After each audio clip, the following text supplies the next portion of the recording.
இன்னைக்கு அந்த movie analysis என்ன பார்க்க போறோம்னா, மெமரிஸ் ஆஃப் மர்டர். 2003ல வந்து ரிலீஸ் ஆன படம். ஜான் பொன் ஹூ அந்த பாராசைட் எடுத்த அவரோட படம் தான் இது. இந்த படத்த சஜெஸ்ட் பண்ணது யாருன்னா, ஜாக்கிங் ஜெயராஜ் அப்படிங்கிற ஒரு சப்ஸ்கிரைபர் தான் வந்து சஜெஸ்ட் பண்ணியிருக்காங்க. நெறைய பேர் சஜெஸ்ட் பண்றீங்க. உங்க படமெல்லாம் ஒவ்வொரு அடுத்தடுத்து தான் வரும். ஸோ கொஞ்சம் கைண்ட்லி வெயிட் பண்ணுங்க. So welcome to incense. நாங்க இந்த மாதிரி film making, screen writing and movie analysis உங்களுக்கு பிடிக்கும்னு நினைச்சா லைக் பண்ணுங்க, ஷேர் பண்ணுங்க, சப்ஸ்கிரைப் பண்ணுங்க. நாங்க ஷார்ட் ஃபிலிம் கான்டெஸ்ட் நடத்திட்டு இருக்கோம். ஏப்ரல் 15th இது லாஸ்ட் டேட். நீங்க சப்மிட் பண்ற நினைச்சா கீழே சீக்கிரமா சப்மிட் பண்ணுங்க. எக்ஸைட்டிங் கேஷ் ப்ரைஸை வின் பண்ணுங்க. So join our team, grow your team. அதாவது 1986 நடக்கிற அந்த கதை. அக்டோபர் மாசம் வந்து ஒரு கொலை நடக்குது. அந்த கொலைக்கு அடுத்து அடுத்தடுத்து கொலையா சீரியஸா நடந்துட்டே இருக்குது. அந்த கொலை யாரு பண்ணா அப்படிங்கிறத கண்டுபிடிக்க ஒரு 2 டிடெக்டிவ் வந்து சவுத் கொரியால இருந்து வர்றாங்க. அவங்க கூட வாலண்டியரா வந்து சோல் அப்படிங்கிற ஒரு ஊர்ல இருந்து ஒருத்தர் வர்றாரு. அவர் வந்து கிரைம் அனாலிசிஸ் டிபார்ட்மெண்ட்ல இருந்து வருவாரு. இவங்க 3 பேர் சேர்ந்து கிரைம் அனாலிசிஸ் யார் பண்ற அப்படின்னு சொல்லி கண்டுபிடிக்க போறாங்க. ஸோ இதுதான் வந்து இந்த ஓவரால் ஸ்டோரி இது. இதுல அவங்க கண்டுபிடிச்சாங்களா, கண்டுபிடிக்கலையா, எந்தெந்த மாதிரி எல்லாம் அவங்களுக்கு கிடைச்சது, எந்த க்ளூ வந்து அவங்களுக்கு ஃபாலோ போச்சு, அந்த மாதிரி நிறைய இதுல ட்விஸ்ட் அண்ட் டர்ன்ஸ்ல இதுல இருக்கும். இந்த படத்துல நடந்து என்ன அப்படின்னா, அந்த கொலை நடக்கிற டைம் பாத்தீங்கன்னா ரொம்ப கிரவுண்டடா இருக்கும். ரெயின் நடக்கிற இடத்துல ரெயின் நடக்கிற டைம்ல இந்த விஷயம் நடக்குது. ரொம்ப நேச்சுரலா இருக்குல்ல, ரொம்ப டக்குன்னு நம்புற மாதிரியும். அந்த பிட்வீன் த கேப் என்ன ஆகுதுன்னா, அவனுக்கு வந்துட்டு எந்த ஒர்க்குமே இருக்காது. ரெயின் நடக்கிறப்ப வந்துட்டு மோஸ்ட்லி யாரும் வெளியே வர மாட்டாங்க, சவுண்ட் இருக்கும். ஸோ இவனுக்கு அதுல ஒரு அட்ராக்ஷனா இருக்கும். பிளஸ் வந்துட்டு கிரைமுக்கான ஸ்பாட் மாதிரி இருக்கும். பிளஸ் வந்துட்டு நம்ம ரொம்ப ஈஸியா கன்வின்ஸ் பண்ற மாதிரி. எனக்கே ஆக்சுவலி ஸ்லோவா போற படங்கள் பிடிக்காது. ஆனா இந்த படம் பார்க்கும்போது எப்பயுமே ஒரு ஃபர்ஸ்ட் சீன் இருக்குல்ல, அது ரொம்ப ரொம்ப முக்கியம். இந்த படம் ஒரு புக் எண்ட் மாதிரி தான் முடிச்சிருப்பாங்க. ஃபர்ஸ்ட் சீனும் லாஸ்ட் சீனும் கனெக்ட் பண்ணி முடிச்சிருப்பாங்க. இந்த படத்தோட ஃபர்ஸ்ட் சீன் மட்டும் சினிமாட்டோகிராஃபர் வேறையா இருக்கும். ஐ மீன் சினிமாட்டோகிராஃபி அந்த டோனே வேறையா இருக்கும். ரொம்ப ஷைனியா, ரொம்ப எல்லோயிஷா, கோல்டனா அந்த மாதிரி சினிமாட்டோகிராஃபி யூஸ் பண்ணியிருப்பாங்க. அதை தொடர்ந்து அதே மாதிரியான கிளைமேக்ஸ்லயும் அதே மாதிரியான சினிமாட்டோகிராஃபி டச் கொடுத்துருப்பாங்க. நடுவில் ஒரு மொத்த சீனும் இந்த படம் வந்துட்டு ஒரு crime slow paced investigation crime ஃபிலம்ன்றதுனால அந்த டோனை செட் பண்ணுறதுக்காக மெதுவாக தான் கொண்டு போயிருப்பாங்க. ஃபுல்லாக ரொம்ப இன்டென்ஸு, அந்த அட்மாஸ்ஃபியரே பார்த்தீங்கன்னா ஒரு மாதிரி ரொம்ப க்ளவுடியாக தான் இருக்கும். டேரக்டரும் அதுக்கு தகுந்த மாதிரி பிளான் பண்ணி தான் ஷூட் பண்ணாராம். அது இந்த படத்தில் ரொம்பவே ஒர்க் ஆகிருக்கும். அப்புறமா இந்த படம் வந்துட்டு மெமரிஸ் ஆஃப் மர்டர் நான் கேள்விப்பட்டது என்னன்னா, இது ஒரு ரியல் பேஸ்ட் ஐ மீன் ரியல் ஸ்டோரியை பேஸ் பண்ணி, ரியல் இன்சிடென்ட்டை பேஸ் பண்ணி எடுக்கப்பட்ட ஒரு ஸ்கிரிப்ட் கதை. இந்த படம் ரிலீஸ் ஆகும்போது ரியல் கலகரான கண்டுபிடிக்கப்படலை. அதுக்கப்புறம் 2019 என்னவோ கண்டுபிடிச்சாங்க அப்படின்னு சொன்னாங்க. இந்த படம் வந்துட்டு எக்ஸாக்டா என்ன நடந்துச்சோ அது எல்லாத்தையும் காமிக்க முடியாது. அதனால என்ன பண்ணுவாங்க, இது ஒரிஜினலாகவே இந்த கேஸை ஹேண்டில் பண்ண டிடெக்டிவ்ஸ் இருப்பாங்கல்ல, அந்த டிடெக்டிவ்ஸ் இந்த கதையை வந்துட்டு ஐ மீன் இந்த ரியல் இன்சிடென்ட்டை என்னென்னலாம் ஞாபகம் வச்சிருக்காங்களோ அவங்களோட மெமரிஸை வச்சு தான் படம் உருவாக்கப்பட்டுச்சு. அப்கோர்ஸ் ஸ்க்ரீன் பிளே 2 பேர் பண்ணியிருக்காங்க. ஸோ அப்படிதான் இதை டோன் டவுன் பண்ணாங்க. இந்த படம் ஃபுல்லாக எடுத்து முடிச்சுட்டு கிரிட்டிக்கலி பயங்கர அக்ளைமான ஒரு படம் இது. இந்த படம் இன்ஸ்பயர் பண்ணி தான் நிறைய கிரைம் இன்வெஸ்டிகேஷனை எடுக்க ஆரம்பித்தாங்க. எனக்கு பர்சனலாக இந்த படத்தில் ஃபேவரட் கேரக்டர்னா ஒரு ஃபிசிக்கலி சேலஞ்சு கேரக்டர் ஒருத்தர் வருவார். அவர் லாஸ்ட்டில் கிளைமேக்ஸில் கூட அவர் செத்துருவார். மனுஷன் அப்படியே செம்மையாக ரியலாக ஃபிசிக்கல் சேலஞ்ச் எப்படி இருப்பாங்களோ அதை விட பயங்கரமாக நடிச்சிருப்பார். அவரோட கேரக்டர் எனக்கு ரொம்ப கனெக்ட் ஆச்சு. அவரு தான் முக்கியமான இடத்துல வந்துட்டு ஒரு க்ளூ மாதிரி கொடுத்துட்டு போயினே இருப்பார். அதுக்கப்புறம் இது முழுக்க அந்த டிடெக்டிவ்ஸோட பெர்ஸ்பெக்டிவ்ல இருந்தால் மூவ் ஆகிற மாதிரி இருக்கும். அதனாலேயே கொலைகாரனோட ஃபேஸை காமிச்சிருக்க மாட்டாங்க. எப்பயுமே ஒரு கதை வந்துட்டு யாரோட பெர்ஸ்பெக்டிவ்ல மூவ் ஆகுதோ அந்த பெர்ஸ்பெக்டிவ்லேயே போனால் மேபி ஒரு முக்கியமான கட்டத்தில் ஷிஃப்டிங் ஆகலாம், ஷிஃப்டிங் பெர்ஸ்பெக்டிவ்லேயும் போகலாம், அது பிரச்சனை இல்லை. ஆனால் இவங்க தான் ப்ரொட்டகனிஸ்ட், இவங்க தான் மெயினானால அவங்க கிட்ட இருந்தே போகும்போது ரொம்ப கனெக்ட் ஆகும். எனக்கு பர்சனலாக ரொம்ப கனெக்ட் ஆகும் அந்த மாதிரி கதைகள். இந்த நிறைய தமிழ் படம் நிறைய ஒரு சில படம் ஒர்க் ஆகும், ஒரு சில படம் ஒர்க் ஆகாது. சில படம் வந்துட்டு வில்லனுக்கு ஒரு ஃப்ளாஷ்பேக் வச்சு அங்க போயிட்டு அதுக்கப்புறம் மறுபடியும் பேக் வருவாங்க. ஏன்னா அவங்க தான் மெயினா இருப்பாங்க. இந்த படத்த பொறுத்தவரைக்கும் அந்த அந்த கிரைம் பண்ணவன் யாரு? அவனுக்கு ஒரு ஃப்ளாஷ்பேக்கு அது எதுவுமே பெருசா காமிக்காம முழுக்க முழுக்க டிடெக்டிவ் பெர்ஸ்பெக்டிவ்ல இருந்து கொண்டு போனது வந்துட்டு செம்மையா இருந்துச்சு. அப்புறம் இந்த படத்தோட ஸ்டேஜிங் அண்ட் பிளாக்கிங் நீங்க எந்த சீன் எடுத்து பார்த்தாலும் ஒரு ஃப்ரேம் போட்டு வைக்கிற மாரி தான் இருக்கும். எல்லாமே கரெக்ட்டா எவ்ளோ க்ரவுடடா இருந்தாலும் சரி, இல்ல வந்துட்டு தனியா இருந்தாலும் 2 பேர், 3 பேர் இருந்தாலும் சரி, கேரக்டரோட பொசிஷன் கவனிச்சீங்கன்னா, ஒண்ணுத்துக்கு ஓவர்லேப் பெருசா ஆயிருக்காது. ஏதோ ஒரு சீன்ல தான் ஆயிருக்கும். அதுவுமே கரெக்ட்டா அந்த அட்மாஸ்பியர்க்கு தகுந்த மாதிரி இருக்கும். அதெல்லாம் செம்மையா ஒர்க் அவுட் பண்ணியிருக்காரு. எனக்கு பாரசைட்ட விட இந்த படம் ரொம்ப புடிச்சுச்சு. அதுக்கப்புறம் இந்த படத்துல எப்படி பாரசைட்ல ஒரே ஒரு மிஸ்டேக்ஸ் பண்ணியிருப்பாரோ, இந்த படத்துலயும் ஒரு மிஸ்டேக் ஐ மீன் அது வேணும்ட்டே வச்சாருன்னு சொ கேள்விப்பட்டேன். இங்கிலீஷ்ல ஸ்பெல்லிங் மிஸ்டேக்ஸ் வேணும்ட்டே வச்சிருப்பாரு. ஆனா இந்த படத்தோட டீடைலிங்காக நியூஸ் பேப்பர்ஸ் எல்லாம் பார்த்தீங்கன்னா, 1986ல நடக்கிறதுனால கதை வந்துட்டு, அந்த காலத்துல என்ன நியூஸ் பேப்பர் இருந்துச்சோ, அந்த நியூஸ் பேப்பர் ஃபாண்ட் மொதற்கொண்டு அந்த காலத்துல அதாவது இது படம் ஷூட் பண்ணது 2002, 1 பீரியட்ல தான். 1986ல என்ன நியூஸ் பேப்பர் இருந்துச்சு, கொரியன் நியூஸ் பேப்பர். அந்த ஃபாண்ட்டும் எப்படி இருந்துச்சோ, அத வந்துட்டு இவங்க கரெக்ட்டா அந்த டைரக்டர் வந்துட்டு இது பண்ணி, அத எழுதி பிராக்டிஸ் பண்ணி அந்த ஃபாண்ட் வேணுன்ட்டு அந்த படத்துல பார்த்தீங்கன்னா, ரேர்லி ஒரு 5 செகண்டோ, 10 செகண்டோ தான் ஒரு நியூஸ் பேப்பர்.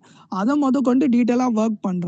ஒரு படம் சக்சஸு, ஃபெயிலியரு அப்படின்றத விட இந்த படம் ஆஃப்கோர்ஸ் பாக்ஸ் ஆஃபிஸ் ஃபெயிலியர் தான். ஆனா கிரிட்டிக்கலி பயங்கரமான அக்ளைமான படம். நம்பளுக்கு பர்சனலா கனெக்ட் ஆவறதுன்னா, இந்த மாரி குட்டி குட்டி டீட்டெயிலிங் தான். நம்ப என்ன எடுக்கிறோமோ, அதுக்கு உண்மையா இருந்து முடிஞ்ச அளவுக்கு ட்ரூவா இருந்து கொண்டு வரணும். அந்த அ ஃபர்ஸ்ட்டு ஒரு புரோட்டகனிஸ்ட் இருப்பாருல்ல, 2வது டிடெக்டிவ் வர்றதுக்கு முன்னாடி, அந்த ஃபர்ஸ்ட் புரோட்டகனிஸ்ட் கேரக்டரும் அ ரியல் டிடெக்டிவும் அவரும் அப்படித்தானா. அவரு வந்துட்டு ரொம்ப ஓவர் கான்ஃபிடன்ஸ்ல அவசரப்பட்டு முடிவு எடுப்பாரு. அவரு எதுவுமே தெளிவான முடிவு எடுக்க மாட்டாரு. ஸ்டார்ட்டிங்ல இருந்தே நீங்க பார்த்தீங்கன்னா, அவரு ரப்பர் பேண்ட் வச்சு விளையாடின்னு இருப்பாரு ஃப்ரெண்டு கூட. அதையும் பாதியிலே விட்டுருவாரு. அப்புறமா ஒரு சீனியர் ஆஃபீசர் வந்துட்டு, இவங்களோட கண்ண பார்த்தே நீ சொல்லு யாரு ரேபிஸ்ட்டு, யாரு உண்மையான ஐ மீன் கல்ப்ரிட் இல்ல அப்படின்னு சொன்னது அதுவுமே அப்ரப்ட்டா அங்கேயே கட் பண்ணியிருப்பாங்க. இந்த மாரி நெறைய இடத்துல கட் பண்ணியிருப்பாங்க. இதுலருந்து என்ன முடியும்னா, கிளைமேக்ஸ் வந்துட்டு இவங்க கடைசி வரைக்கும் கண்டுபிடிக்க போறதில்ல அப்படின்னு மாத்திருப்பாங்க. அதுவுமே அந்த டச்சிங்கும் நல்லா இருந்துச்சு. இது லீனியர் மாரி தெரிஞ்சு, நான் லீனியர் பெர்ஸ்பெக்டிவ்ல போன மாரி இருந்துச்சு இந்த ஸ்கிரிப்ட். அது ரொம்ப பயங்கரமா ஒர்க் அவுட் ஆயிருந்துச்சு. இப்ப பார்த்தாலும் போர் அடிக்கல நானு. 10 இயர்ஸ் முன்னாடி பார்த்து என்ன ஃபீல் வந்துச்சோ, இப்ப ரீசென்ட்டா போன வீக்கோ என்னவோ பார்த்தேன். அதே அந்த எஃபெக்ட் வந்துட்டு அதே குடுத்துச்சு. ஒரு படத்தோட சக்சஸ் இதான். நம்மள ரிப்பீட்டடா பார்க்கும்போது கூட நம்மளுக்கு போர் அடிக்கக்கூடாது. ஆ என்னடா இது ஏற்கனவே பார்த்துட்டோமே, இத ஸ்கிப் பண்ணிடலாம், இத இது பண்ணிடலாம், இல்ல டைரக்ட்டா கதைய மட்டும் கேட்டுக்கலாம் அப்படின்னு இல்லாம, ரிப்பீட் வாட்ச்‌க்கு வொர்த்தியா இருக்கணும். அந்த விதத்துல இந்த படம் ஆ செம்மையா இருந்துச்சு. எடிட்டிங்கும் அதுக்கு தகுந்த மாரி யூஸ் பண்ணியிருப்பாங்க. க ஒரு கேமரா ஒண்ணு எனக்கு எடிட்டிங் எங்க புடிச்சுச்சுன்னா, கேமரா கிளிக் பண்ணுவாரு புரோட்டகனிஸ்ட். அந்த கேமரா கிளிக் ஆகும்போது எடிட் ஆகும். க்ளோஸ்அப்லேருந்து வைட் ஆகும், வைட்லேருந்து க்ளோஸ்அப் ஆகும். அவர் எப்பல்லாம் ஃபேஸ் டூ ஃபேஸ் வச்சு கேமரா கிளிக் பண்றாரோ, அங்க எடிட்டிங் செம்மையா ஒர்க் அவுட் ஆயிருக்கும். அதுவுமே நல்லா இருந்துச்சு.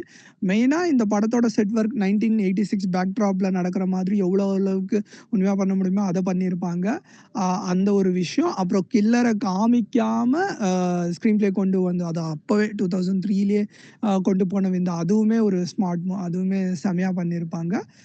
சினிமாட்டோகிராஃபி அப்புறம் இந்த படத்தோட ஃபர்ஸ்ட் டூ லாஸ்ட் கனெக்ஷன் அந்த கிளைமேக்ஸையும் ஃபர்ஸ்ட் கனெக்ட் பண்ணி ஒரு சின்ன பொண்ணு வந்துட்டு இந்த மாதிரி நான் இங்க ஒரு ஆள பார்த்தேன். இப்பதான் கொஞ்சம் நேரத்துக்கு முன்னாடி ஒரு ஆள பார்த்தேன். அதுல இருந்தே அவரு ஆடியன்ஸ் எப்படி பார்ப்பாரு, அதே மாதிரி பாரசைட்ல யூஸ் பண்ண அதே மாதிரி ஒரு எண்டிங் அதுவுமே நல்லா இருந்துச்சு. இதெல்லாம் எப்படி லோகேஷ் கனகராஜ் சின்ன சின்ன டைரக்ஷன் டச் இருக்கும். அந்த மாதிரி இந்த டைரக்டருக்கும் இவரோட மதர் படம் இவரு தான் டைரக்ட் பண்ணாருன்னு நினைக்கிறேன். அதுவுமே அப்படிதான் இருக்கும். ஸோ அந்த மாதிரி குட்டி குட்டி டைரக்ஷன் டச்சும் நல்லா இருந்துச்சு. பட் நான் இந்த கதையில என்ன பாக்குறேன் அப்படின்னா, அந்த 3 கதாபாத்திரங்களுடைய கேரக்டர் ஆர்க் தான் இந்த படத்துடைய கதை அப்படின்னு நான் நினைக்கிறேன். இன்வெஸ்டிகேட் பண்ற அந்த 3 கதாபாத்திரங்கள். ஒருத்தர் வந்து எதையும் மதிக்காம வந்து வன்முறை தான் எல்லாத்துக்கும் உதவுன்னு நினைக்கிற அந்த கேரக்டரோட ஆர்க் வந்து எந்த மாதிரி வருதுங்கிறதையும் அப்புறம் இவர் அந்த கடைசியா வந்து உட்காருவார்ல, கடைசி கிளைமேக்ஸ் எண்டிங் ஃப்ரேம் வருவார்ல, அவரோட ஆருக்கும் அந்த ரொம்ப நிதானமா இருந்து கேரக்டர் மூவ் பண்ணக்கூடிய ஒருத்தரும் ஒரு கட்டத்துல எப்படி அந்த வன்முறை அவரை மாத்துது, அந்த கேஸோட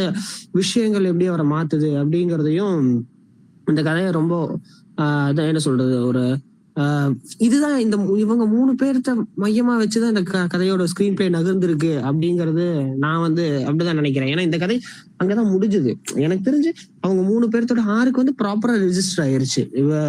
அவர் வந்து என்ன ஆனாரு, அந்த செகண்டா வந்தவர்ல அவருடைய கேரக்டர் ஆருக்கு, அப்புறம் அந்த காலில் உதைப்பறவருக்கு காலே கட் பண்ணி எடுத்துருவாங்க. இட்ஸ் சம்திங் ஒரு கர்மா பூமராங்க மாதிரி அந்த மாதிரியான ஒரு கான்செப்ட்ல அங்க பண்ணியிருப்பாங்க. அந்த இவர் அந்த வேலையை விட்டுட்டு வேற ஒரு வேலையில பிஸியா தன்னோட ஃபேமிலி மெம்பர்ஸ் அப்படின்னு சொல்லிட்டு அவருடைய ஒரு கிளாரிட்டி இருக்கும். முன்னாடி கிளாரிட்டியே இல்லாம நடக்கிற ஆள் வந்து பார்த்தீங்கன்னா இப்போ ஒரு கிளாரிட்டியா விஷயங்கள்லாம் அந்த பையன் கிட்ட சொல்றது கூட, உனக்கு வந்து படிப்பறலைன்னா போய் எக்ஸசைஸ் பண்ண வேண்டியதானே, எதுக்கு என் தினமும் கம்ப்யூட்டர் முன்னாடி உட்காந்துட்டு இருக்கு அப்படிங்கிற மாதிரியான அந்த விஷயங்கள். அது வயசு முதிர்ச்சி மேபி அது ஒரு காரணமா இருந்தது. ஏன்னா 86ல இருந்து 2003 வரைக்கும் எவ்வளவு விஷயங்கள் பார்த்துருப்பாரு. ஸோ அதுல கிடைச்ச ஒரு முதிர்ச்சி கூட வச்சுக்கலாம். பட் கேரக்டர் ஆருக்கு அதுதான்.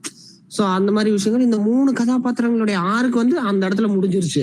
அதனால வந்து பாத்தீங்கன்னா அந்த கதை இருக்கு. இது வந்து பாத்தீங்கன்னா அது படம் ஆரம்பிக்கிறப்பவே ட்ரூ இன்சிடென்ட்ஸ் அப்படின்னு சொல்லிதான் ஆரம்பிச்சாங்க. அந்த இதுல எனக்கு சொன்ன இன்னொரு விஷயம் என்னன்னா, கேரக்டர், அதாவது இது வந்து ஒரு ட்ரூ இன்சிடென்ட் அப்படின்னு சொல்லி இந்த ஒரு உண்மை சம்பவத்தை மையமா வச்சுக்கிட்டு அதை ஒரு ஃபிக்ஷனலைஸா நம்ம பண்ணி காட்ட போறோம். இவங்க இந்த ரைட்டர்ஸ் நினைச்சிருந்தாங்கன்னா அந்த கேரக்டர் அந்த ஆன்டகனிஸ்ட் கேரக்டருக்கு வேற மாதிரி கூட அவங்க வந்து பண்ணி இருந்திருக்கலாம். அந்த கேரக்டர் வந்து ஒரு இதா கையை எடுத்துக்கிட்டு அந்த கேரக்டரை வந்து பேக் ஸ்டோரி வச்சு அந்த கேரக்டருக்கு ஃபேஸ் ரிவீல் பண்ணி இப்படி பல விஷயங்கள் பண்ணி இருந்திருக்கலாம். பட் அது வந்து மேபி அவங்க எடுத்த அந்த கால் தான் வந்து பார்த்தீங்கன்னா ரொம்ப இனிஷியலான ஒரு கால் நான் நினைக்கிறேன். என்னன்னா இல்ல இது இப்படியே வைக்கலாம்.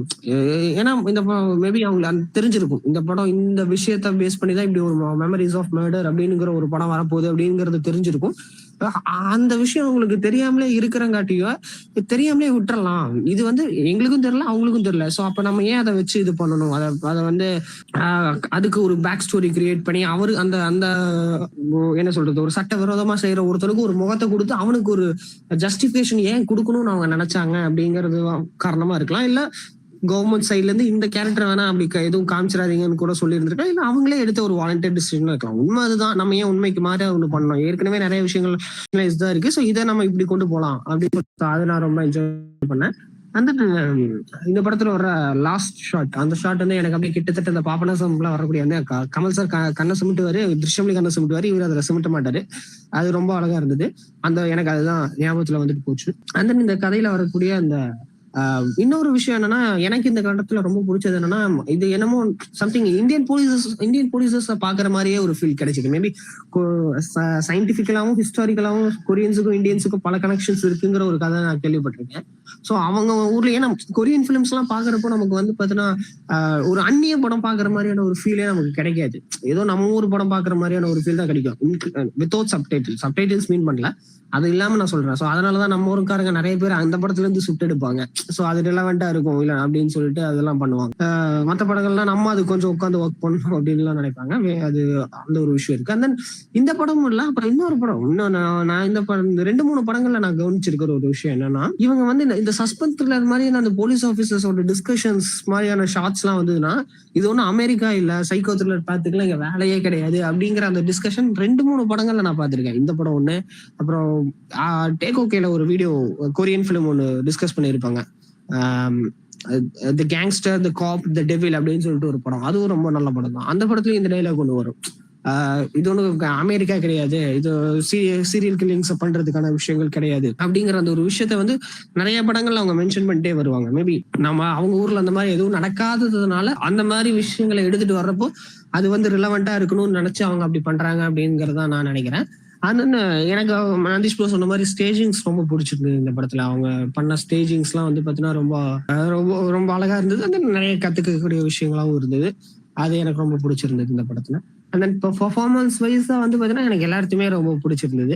அந்த இவர் தான் எனக்கு அந்த காலை எடுப்பாரு பாத்தீங்களா, அந்த கடைசி ஷாட்ல வர்ற அந்த அவருடைய ஒரு பெர்ஃபார்மன்ஸ், அது வந்து ரொம்ப மேலோட்டமா பண்ணி இருந்திருக்கலாம். பட் அதெல்லாம் பண்ணாம ரொம்ப ப்ராப்பரா இது பண்ணதும் அந்த இடத்துல, அதாவது மியூசிக்கை யூஸ் பண்ண விதமும் எனக்கு ரொம்ப பிடிச்சிருந்தது. ஏன்னா அவங்க டாக்டர் போய் பார்ப்பாங்க, பார்த்த உடனே அவருக்கு தெரிஞ்சிடும் காலை எடுக்கணும் அப்படின்னு.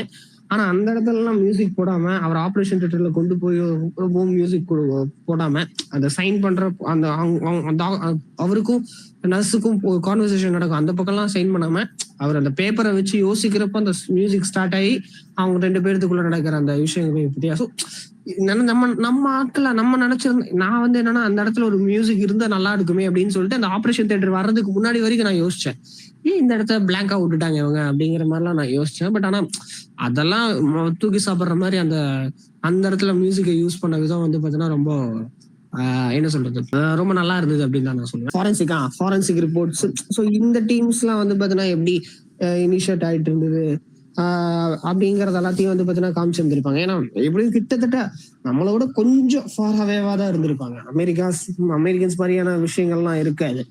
அந்த இதெல்லாம் வந்து பாத்தீங்கன்னா எனக்கு கரெக்டா தோணுச்சு. மேபி என்னன்னா இந்த மாதிரி நம்மளுடைய சிஸ்டம் ஒண்ணு, நம்மளுடைய எக்கனாமிக்கல் ஸ்டேட்டஸ், ஸோ இந்த மாதிரி அந்த ஒரு டைலாக் போதும் அந்த டைம்ல அவங்களுடைய விஷயம் எப்படி இருந்திருக்கு, அவங்களுடைய இன்வெஸ்டிகேஷன்ஸ் எல்லாம் எப்படி இருந்திருக்குங்கிறதையும் எனக்கு ரொம்ப அழகா தோணுச்சு. அதான் ப்ரோ, இது 1986ல நடக்கிறதுனால அந்த ஃபாரன்சிக் விஷயமும் சரி. ஏன்னா நான் இப்போ ஒரு ஸ்கிரிப்ட் எழுதுனா அந்த ஸ்கிரிப்ட்ல கண்டுபிடிச்சது என்னன்னா 1989க்கு அப்புறம் தான் எல்லா கண்ட்ரிக்கும் இந்த டிஎன்ஏ அனாலிசிஸ், ஹேர் சாம்பிள்ஸ் இதெல்லாம் பயங்கரமா அவைலபிளாக ஆச்சா. ஃபோரன்சிக்ஸ் வந்துட்டு எல்லா கண்ட்ரிலையும் இது பண்ண. அதுக்கு முன்னாடியெல்லாம் அமெரிக்கா தான் 1 வீக் ஆகும். அதையுமே இந்த படத்துல கரெக்டாக யூஸ் பண்ணியிருந்தாங்க. மேபி இந்த படம் ரொம்ப வருஷத்துக்கு முன்னாடியே நான் பார்த்ததுனால நான் ஸ்கிரிப்ட் எழுதும்போது இது ஞாபகம் வரல இந்த படம். இப்போ ரீவாட்ச் பண்ணும்போது இதே விஷயத்த நம்ம இதுலயும் வச்சிருக்கோம்ல அப்படின்னு தோணுச்சு. மேபி இந்த படத்து மூலமா எனக்கு ஓரத்துல எங்கேயோ நின்று இருக்கலாம், அதனால யூஸ் பண்ணியிருக்கலாம். ஸோ அந்த விஷயம் எல்லாமே கரெக்டாக யூஸ் பண்ணியிருப்பாங்க. ட்ரூ பேஸ்ட் வந்துட்டு 1990s அந்த பீரியட்ல தான் நடந்துச்சு. இவங்க ஒரு இயரை ஃபிக்ஸ் பண்ணிட்டு அங்கே நடந்த மாதிரி இருக்கட்டும் அப்படின்னு சொல்லிட்டு இந்த படம் வரும்போது ரியலான கில்லரை கண்டுபிடிக்கப்படலை. அதனாலேயே நம்மளுக்கு தெரிஞ்ச விஷயத்த மெமரிஸ் ஆஃப் மர்டர்ன்றது அந்த 2 டிடெக்டிவ்ஸ் என்னென்னலாம் ஒரிஜினலாக என்னென்னலாம் மெமரிஸ் அவங்களுக்கு இருந்துச்சோ இந்த கேஸ் மூலயமா அதை எடுத்து அப்படியே இது பண்ணாங்க. அதனாலேயே அந்த சைக்கோ இப்போ 2 பேர் எழுதியிருக்காங்க. அவர் சஜஷன் கொடுத்துருக்காரு இன்னொருத்தர், இந்த மாதிரி அந்த சைக்கோ வந்துட்டு எதனால ஏன் அப்படின்ட்டு சில க்ளூஸ் எல்லாம் இவங்களுக்கு கிடைச்சிருக்கு, அதை யூஸ் பண்ணி நம்மளே ஒரு ஃபிக்ஷனெல்லாம் கிரியேட் பண்ணலாம் அப்படின்னு சொல்லியிருக்காங்க. பட் டேரக்டர் வந்துட்டு அவன் பக்கம் போகவே தேவையில்லை. இந்த டிடெக்டிவ் பாயிண்ட் ஆஃப் வியூல இருந்து மட்டும் போய்க்கலாம். இவங்க என்னென்னலாம் பார்த்தாங்களோ என்னென்னலாம் கேட்டாங்களோ அந்த மாதிரி அந்த காலத்துல என்னென்ன மாதிரி அந்த ஃபோரன்சிக் டீம் என்னென்னலாம் நடந்துச்சோ அதை மட்டும் காமிச்சிடலாம், நம்ம அவன் பக்கம் போகவே கூடாது அப்படின்றத ஸ்ட்ராங்கா இருக்காங்க. ஸோ 2 பேர் எழுதுறதுனால ஒரே ஒரு சீனை மட்டும் அந்த ஒரு பொண்ணு தனியா போகும்போது டக்குன்னு வந்துட்டு அவன் ஃபேஸை லைட்டாக காமிக்கிற மாதிரி காமிச்சு எடுத்திருப்பாங்க. அப்போ கூட அவன் காலு கை அதை மட்டும் தான் காமிப்பாங்க அப்படின்னு நினைக்கிறேன். ஸோ அதை மட்டும் மெயின்டைன் பண்ணியிருப்பாங்க. அதுவுமே செம்மையா ஒர்க் அவுட் ஆயிருக்கும். அப்புறம் தேவையில்லாத ஆணினா இந்த படத்துல வர அடல்ட் சீனு தான். அது மட்டும் எனக்கு கொஞ்சம் ஹண்ட்லயும் இதே மாதிரி ஃபீலிங் வந்துச்சு. இந்த படம் பார்க்கும்போது அந்த சீன் மட்டும் வேணாம். ஒரு சீன்ல இவர் எல்லா இதுவும் பிரைவேட் பார்ட் பார்க்கறதுக்காக அந்த ஹேர் பார்க்கறதுக்காக பார்ப்பாரு. அது okay. But husband and wife அந்த சீன் தேவையில்லையோ அப்படின்னு தோணுச்சு. இன்வெஸ்டிகேஷன் போயிட்டு இருக்கு, மெயினானதை கண்டுபிடிச்சிட்டு இருப்பாங்க. இவர் சொல்லுவாரு அவருக்கு முடியே இல்லைன்னா அப்ப அவர் கண்டிப்பா சொட்டையா தான் இருப்பாரு அப்படின்னு சொல்லுவாரு. அப்புறம் முக்கியமான பாயிண்ட்ல மியூசிக் சொல்லும் போது எனக்கு டக்கு ஞாபகம் வந்துச்சு. ஒரு சீன்ல 3 பேர் ஒருத்தர் தேடி போவார் பாத்தீங்களா. அதாவது ஃபர்ஸ்ட் 2 பேர் வருவாங்க, ஏதோ ஒன்று அந்த இன்னவேஸ் எல்லாம் வச்சு இது பண்ணின்னு இருப்பாங்க. இவங்களுக்கு தெரியக்கூடாதுன்னு இன்னொருத்தன் வருவான். அதுக்கப்புறம் இன்னொருத்தன் வந்து மாஸ்டர்பேட் பண்ணுவானு. அப்போ டங்குன்னு ஒரு மியூசிக் ஸ்டார்ட் ஆகும். அந்த இடத்துல செம்மையா ஒர்க் அவுட் ஆயிருக்கும். எங்கெங்க தேவையோ அங்க மட்டும் மியூசிக் யூஸ் பண்ணியிருப்பாங்க. மெயினா ஃபர்ஸ்ட் லாஸ்ட் சீனுக்கு வேற சினிமாட்டோகிராஃபி, என்டையர் ஃபிலிம்ல வேற சினிமாட்டோகிராஃபி யூஸ் பண்ண விதம் ரொம்ப நல்லா இருந்துச்சு. நேச்சுரலா இருக்கணுன்றதுக்காக டேரக்டர் வந்துட்டு அந்த வெயிலெல்லாம் போற வரைக்கும் வெயிட் பண்ணின்னு இருப்பாங்க. டீமோட சும்மா விளையாடுறது, பேசுறது, ஸ்கிரிப்ட் ரிஹர்சல் பண்றது அப்படி பண்ணின்னு இருப்பாங்களாம். அப்படி பண்ணிட்டு அதுக்கப்புறம் அந்த அட்மாஸ்பியர் வந்துட்ட பிறகுதான் ஷூட்டே ஆரம்பிப்பாராம். அந்த மெயினா அதே லெவல் ஆஃப் சினிமாட்டோகிராஃபி மெயின்டைன் பண்ணது ரொம்பவே கனெக்ட் ஆச்சு. அதனால அதனால தான் இப்போ பார்க்கும்போதும் கனெக்ட் ஆகுது அப்படின்னு நினைக்கிறேன். அப்புறம் நிறைய கொரியன்ல மட்டும் இல்லை, நிறைய cases through out the well இந்த மாதிரி கண்டுபிடிக்காம நிறைய விட்டு போயிருக்கு. இந்த புதுசாக வேலைக்கு சேர்ந்தோம் நம்ம இப்போ ரீசெண்டாக ஏதோ டைரி படத்தில் கூட பார்த்துருப்போம். இதெல்லாம் அன்சால்வ்டு கேசஸ், இதெல்லாம் எடுத்து நீங்கள் ஒரு அனாலிசிஸ் மாதிரி கொண்டு வாங்க அப்படின்னு சொல்லுவாங்க. ஸோ அந்த மாதிரி இந்த மாதிரி நிறைய புதைக்கப்பட்ட கேஸ் இருந்துட்டு தான் இருக்கு. அதை ஒரு பாயிண்ட் ஆஃப் வியூவில் சொன்னது ரொம்பவே நல்லா இருந்துச்சு. ஸோ இவரோட 2 படம் அனாலிசிஸ் பண்ணிட்டோம். எனக்கு ஹண்ட்டுக்கு அப்புறம் இந்த படம் தான் எனக்கு ரொம்ப பாதிச்ச படம். நம்ம இப்ப அனலைசிஸ் பண்ணதுலயே. ஆமா ஏன்னா ஆமா எனக்கு அந்த கிளைமேக்ஸ் என்னால எப்படி இது பண்றதுன்னு தெரியல. நான் அப்படி நடக்கும்னு நம்பவே இல்லை நானு. நானு ரொம்ப 10 இதாயிடுச்சு. இயர்ஸ் அவரோட முன்னாடி இதா அந்த connect பார்த்தது பண்ணது. ப்ரோ. இந்த படம் 10 இயர்ஸ் முன்னாடி பார்த்தது. அப்ப என்ன பார்த்தனோ பெருசா கதை ஐ மீன் இதுதான் கதைன்னு தெரியும். ஆனா சீன்ஸ் எல்லாம் எதுவுமே ஞாபகம் இல்லை. ஆனா அந்த கிளைமேக்ஸ் மட்டும் எனக்கு மண்டியில அப்படியே ஃபிக்ஸ் ஆயிடுச்சு. எனக்கு ஸ்டார்டிங் விஷயம் எதுவுமே ஞாபகம் இருந்தது இல்லை, கதை தெரியும். இப்ப பார்க்கும்போது அதே அதே கிளைமேக்ஸ் ஒரு மாதிரி இருக்கும். என்னடா என்னடா என்னடா பண்ணி வச்சிருக்கீங்க அப்படின்ற மாதிரி இருக்கும். ஸோ அது இந்த மாதிரி ஒரு பர்டிகுலர் இதை மட்டும் பர்டிகுலர் சீன் மட்டும் 10 இயர்ஸ் வரைக்கும் ஞாபகம் இருக்குன்னா அந்த அளவுக்கு மெனக்கடல் போட்டிருக்காங்க அப்படின்ட்டு. அவர் வந்து எப்பவுமே டாக்குமெண்ட்ரி நம்புறவரு. ஆனா அவரே அந்த டாக்குமெண்ட் பொய்ன்னு சொல்ற அளவுக்கு கொண்டு போயிருவாங்க. ஆமா. அது கரெக்டா இருந்தது. கன் எல்லாம் கூட பயங்கரமா அந்த காலத்துக்கு தகுந்த மாதிரியே டிசைன் பண்ணிருப்பாங்க. எவ்ரி ஸ்டெப்பும் இவரு ஒர்க் பண்ணிருப்பாரு ப்ரோ. எவ்ரி ஃப்ரேமும் நீங்க ஒவ்வொரு ஃப்ரேமும் எங்கன்னா நடுவுல பாஸ் பண்ணி பார்த்தா கூட உங்களுக்கு அப்படியே ஒரு போட்டோ ஃப்ரேம் மாதிரி இருக்கும். அந்த அளவுக்கு ஒர்க் பண்ணிருப்பாங்க இந்த படத்துல.